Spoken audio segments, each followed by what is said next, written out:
Okay, we're upstairs. We're in the attic. This is the furnace, the indoor air handler. Some people get upset if I call it the indoor air handler because they say it's a furnace and indoor air handlers are electric. And that's, I'm not here. It's the indoor air handler. That's the way they taught it to me back when I rode the dinosaurs to school. So we come over here. The furnace looks like it's set up pretty good. It's incomplete. We got a care and use manual right there. So let's move into the cooling side of it.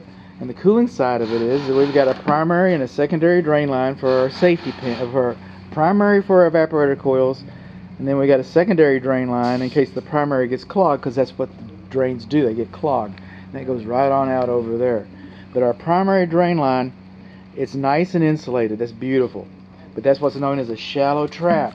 Some I know they sell them in the store. They're easy to put on, nice and fast and quick. Everybody loves to do that. But we might want to look and see what the manufacturer, I got some instructions right here. You might want to see what the manufacturer has to say about a shallow P-trap for the primary. The reason for the P-trap is that it holds water in it, because this drain line goes down to the sewer. And it holds water in it. It keeps the sewer gases from coming back up into the coils and getting redistributed around the house. Magic. Okay, so I'm going to read that, but in the meantime I'm going to keep this. We got a shallow trap. We got a shallow primary trap. That's the only thing I can think of about the air conditioning. So that's going to move us over to the venting, heating, venting, air conditioning. Okay, this right here, this box, is your fresh air induction vent. All right, and I'm just hoping, because I'm looking at all the ductwork around here. I'm looking at all the ductwork. It looks like we've got 3 zones, and I'm looking at the ductwork, and I'm not seeing any mastic sealer. So I'm hoping that this mastic sealer, that these get attached like the others were attached, and then when I come back, I hope I'm seeing some mastic sealer. I'm also going to open that guy, because this is new construction. It's going to be a little while before I come back. And what happens, okay, is that's a little 11.5 by 11.5 air filter. All right, there's no sense in me looking at it now because it hasn't had time to get dirty. But in new construction, and you'll be surprised how much that it's like children's tennis shoes. They cost as much or more than adult tennis shoes, because they know the kids are going to wear them. They know that you're going to want fresh air, a filter for your fresh air induction vent. So the builders routinely put new filters in on move-in. But what I notice in the field is that routinely they neglect to put a new air filter in the fresh air induction vent.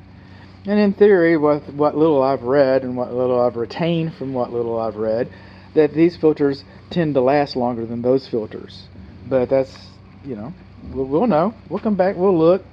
And the builder, he's going to show you how to get in here. The builder wants to show you how to get in here, and he wants to show you how to change that filter.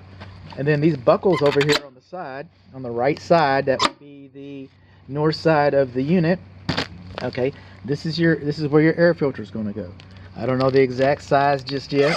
We don't have an air filter yet because we're not running an air conditioner system yet. But that filter usually, my experience suggests that filter usually comes installed in the unit. So you want to kind of look at that. This is our data plate right here.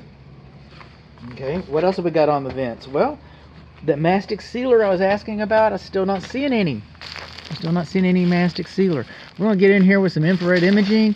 We're going to find, some of this is going to be some thermal bridging, but we're going to be looking for air loss. We're going to be looking for air loss. We're not through. Hang on with me.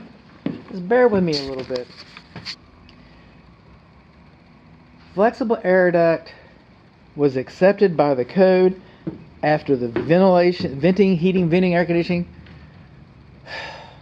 powers that be, the regulating, officiating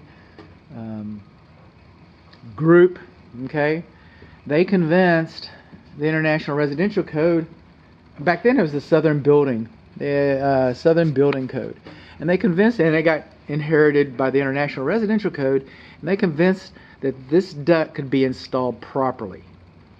And so that way they didn't have to spend money on rigid air duct sheet metal.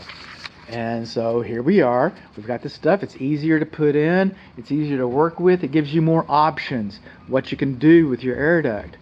But the instructions for these say that you shouldn't have more than ½ inch sag. See that sway back pony right there? You shouldn't have more than ½ inch sag. You shouldn't have this electric cable laying on top of the air duct. Okay, no more than ½ inch sag is what they're saying. Is there more than ½ inch sag there? I think so. How about that over there? It's a long run. There, see those black straps? Okay, they're supposed to be no farther apart than, I think it's 6 feet, 5 feet. That's easily, this looks like it's 9 or 10 feet across there. And then it's not supposed to be kinked. See that bend right there? That's a kink. That's a kink right there. And this webbing, these straps, they should have, I've seen cardboard. I just stay quiet about it.